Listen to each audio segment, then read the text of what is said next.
You are listening to The Vocal Technologist. Spoken tech for your ears. Welcome, you insightful learners, to another Web3 Wednesdays here on The Vocal Technologist. Today we're plunging into some really interesting developments shaping the crypto landscape. Yeah, there's a lot going on. We've gathered some fascinating updates, the shifting institutional interest, some cutting-edge creator tools, and a few cautionary tales as well. Indeed.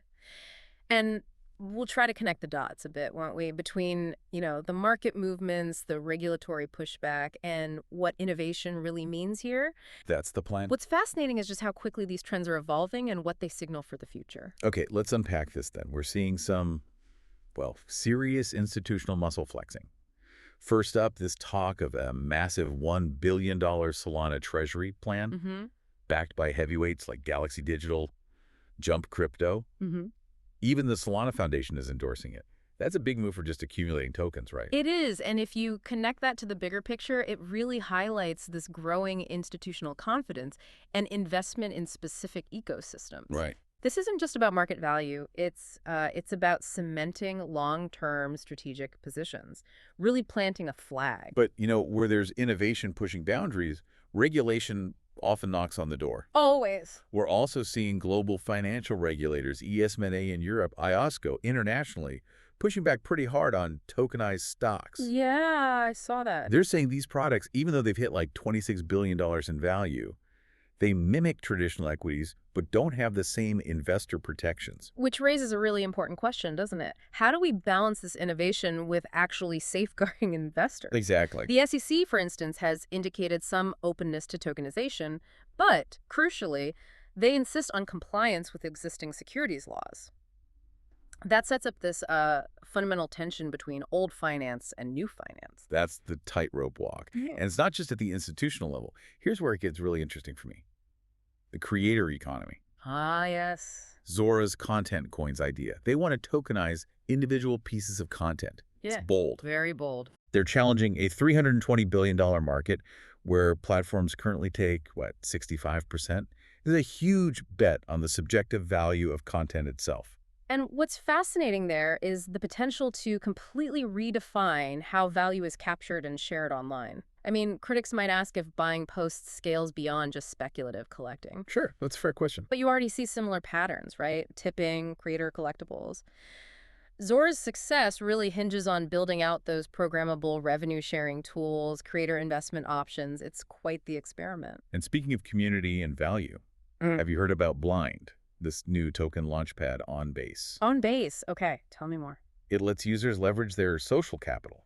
So from connected X accounts, think follower accounts, reputation, they can use that to participate in token launches, and privately. Interesting. Social gating, too. Yeah, it even has social gating functionality. So this shows how Web3 is exploring these new models for community engagement, right? Moving beyond just purely financial metrics to bring in social influence, reputation. That's quite a shift. It really is. Now, shifting gears slightly, let's talk real-world adoption and maybe some enticing yield opportunities. Latin America's stablecoin ecosystem is just booming. Oh, absolutely. It's a huge area. USDT and USDC, they account for over 90% of July 2025 exchange volume there. Yeah. And the local stablecoins, like BRL-pegged tokens, up a massive 660% year on year. That just underscores a practical utility, doesn't it? In regions with volatile traditional currencies, stablecoins offer a lifeline for payments, remittances. It's a really compelling example of financial inclusion actually happening. Definitely real-world impact.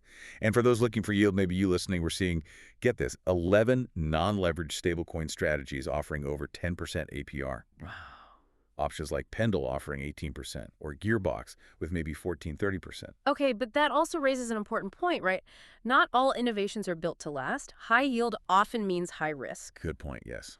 Caution is needed. And many of these, say, prediction market for X projects, they're likely to falter. They often just misunderstand market microstructure. Well, they lack that crucial flow of external information, the natural hedgers you need for a market to actually function properly. Often you find tokens and meme coins actually end up being more effective prediction markets just for attention and narrative rather than real events. That's a fascinating, if slightly sobering, take. Yes. So wrapping this up, what does this all mean? We've seen these incredible strides in institutional integration, really innovative ideas in the creator economy, tangible stablecoin adoption. Mm-hmm. Yet that push for regulation, the inherent challenges of new market structures.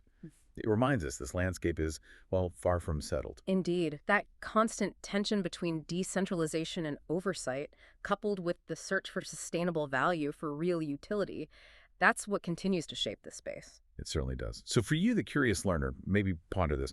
In this world of Web3, what truly drives long-term value? Is it the technological utility? Is it that speculative fervor we see? Or is it maybe the power of collective social consensus? Keep exploring, keep questioning. Spoken Tech for your ears.